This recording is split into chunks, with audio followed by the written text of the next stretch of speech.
آپ اس سے پوچھیں جو اپنے باپ کو گالیاں دیتا ہے، اس سے پوچھیں جو ماں کو جھڑکیاں دیتا ہے،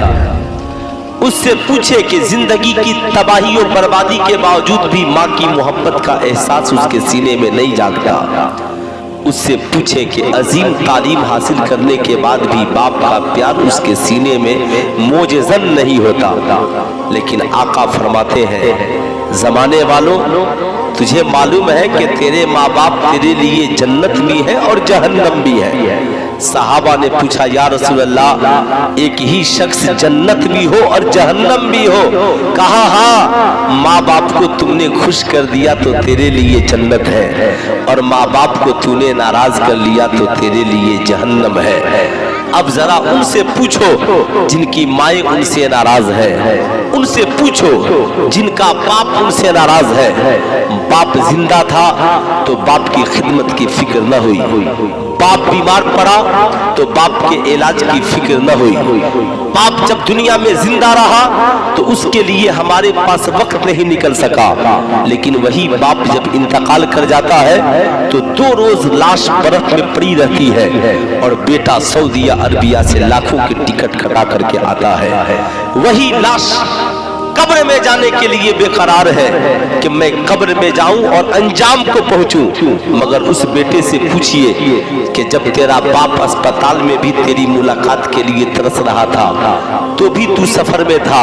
اور آج تیرا باپ قبر میں نبی کی ملاقات کے لیے ترس رہا ہے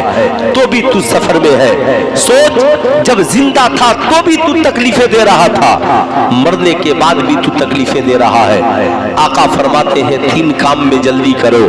جب اولادیں جوان ہو جائیں تو شادی جلدی کر دو۔ نمبر 2، جب آذان ہو جائے تو نماز میں جلدی کرو۔ نمبر 3، یاد رکھنا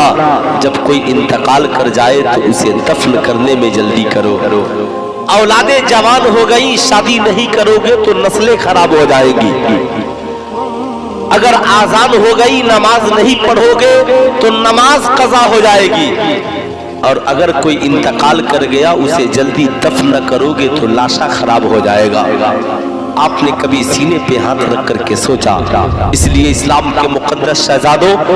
اگر آپ کہیں بھی ہو اپنے باپ کو مرنے کے بعد برف میں رکھ کر کے تکلیفیں نہ دینا، اپنے گھر والوں کو مرنے کے بعد برف کی سلیوں میں رکھ کر کے انہیں تکلیفیں نہ دینا۔ تم سعودیہ عربیہ میں ہو وہیں سے دعائیں کرنا، ممبئی میں ہو وہیں سے دعائیں کرنا، دلی میں ہو وہیں سے دعائیں کرنا، اس لیے کہ تیرے باپ کو اب تیری دعا کی ضرورت ہے، تیرے باپ کو اب تیری تلاوت کر کے تو تو دعائیں کرے گا اس کی ضرورت تیرے باپ کو ہے۔ ہاں، بہت شوق ہے نا تو ان پیسوں کو بچا کر کے رکھنا، جب تجھے وقت ملے تو اطمینان سے آنا، آ کر کے اپنے مدرسے میں جانا، جا کر کے پوچھنا مفتی صاحب قبلہ میرا باپ جب انتقال کیا تھا تو 50,000 روپے کے ٹکٹ خرچ ہو رہے تھے، لیکن میں نے اس پیسے کو بچا کر رکھ دیا، میں نے وہیں سے دعا اور فاتحہ درود کا انتظام کیا، لیکن وہ 50,000 روپے میں آج بھی بچا کر کے رکھا ہو۔ ایسا ہے کہ میں تو حافظ قرآن نہیں بن سکا، لیکن میں اپنی ماں کے نام پہ ایک بچے کو حافظ قرآن بنانا چاہتا ہوں،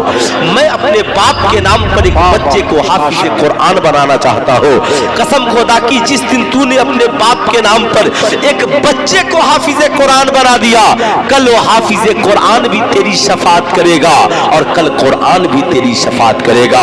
تیری ماں قبر کی اندھیری کوٹری میں نہیں بلکہ قبر میں پرنور زندگی گزارے گی۔ تیری ماں مسکرا کر کہے گی او قبر والوں، پتا ہے میں نے اپنے بیٹے کو تو حافظ قرآن نہیں بنایا، مگر اللہ نے میرے بیٹے کو دولت سے نوازا،